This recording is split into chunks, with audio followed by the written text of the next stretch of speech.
Selon une cour d'appel américaine, une action en justice accusant Cisco de contribuer à la violente persécution du Falun Gong par le régime chinois peut aller de l'avant jusqu'au procès.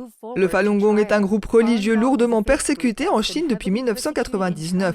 Ses adeptes ont intenté une action en justice en 2011 contre Cisco et ses deux anciens dirigeants, John Chambers, PDG de longue date, et Freddie Chung, alors vice-président de Cisco pour la Chine élargie. Les plaignants sont 13 ressortissants chinois et un citoyen américain, Charles Lee. L'action en justice allègue que l'entreprise a fourni des technologies pour aider les autorités communistes chinoises à mettre en place un vaste réseau de surveillance afin d'identifier et de suivre les adeptes de Falun Gong et de faciliter leur arrestation et leur torture.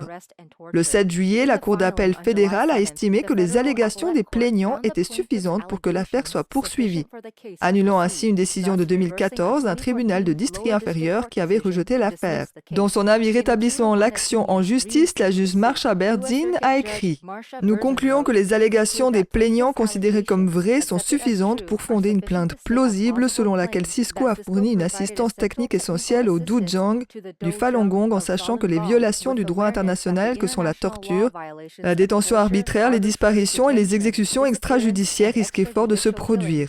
Le terme Duzhang est un terme utilisé par le Parti communiste chinois pour désigner les campagnes politiques violentes menées par le régime contre les ennemis présumés. Berdin a déclaré que les actions de l'entreprise, dont beaucoup se sont déroulées sur le sol américain, constituent une aide et un encouragement aux abus du régime chinois. Les plaignants affirment que Cisco s'est commercialisé en ciblant les dissidents et est devenu un facilitateur de la suppression violente de la foi par le régime, en concevant et en développant un appareil complet avec des technologies et des talents américains en échange d'un accès au marché. Le système auquel les plaignants font référence est le bouclier d'or, la plateforme de surveillance chinoise accessible dans tout le pays. Selon eux, Cisco a conçu, élaboré et fourni une assistance essentielle à la mise en œuvre et à la mise au point des projets boucliers d'or, à un moment où le régime était incapable d'en développer un par ses propres moyens. Selon les plaignants, le produit résultant est un système de surveillance capable de contrôler en temps réel les activités Internet des adeptes de Falun Gong afin d'identifier, de rassembler et de torturer les membres de ce groupe religieux. Il établit également des profils détaillés et constamment mis à jour des adeptes du Falun Gong, connus ou soupçonnés que les agents de sécurité chinois peuvent consulter partout dans le pays.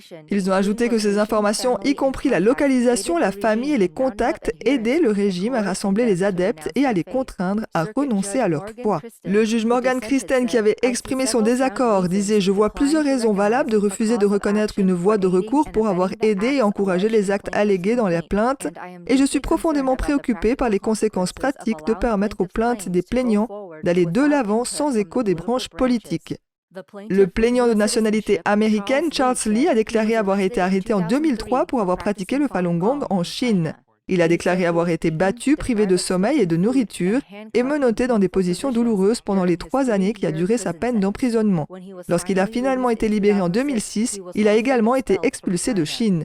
Cisco n'a pas répondu à la demande de commentaires à temps pour la diffusion.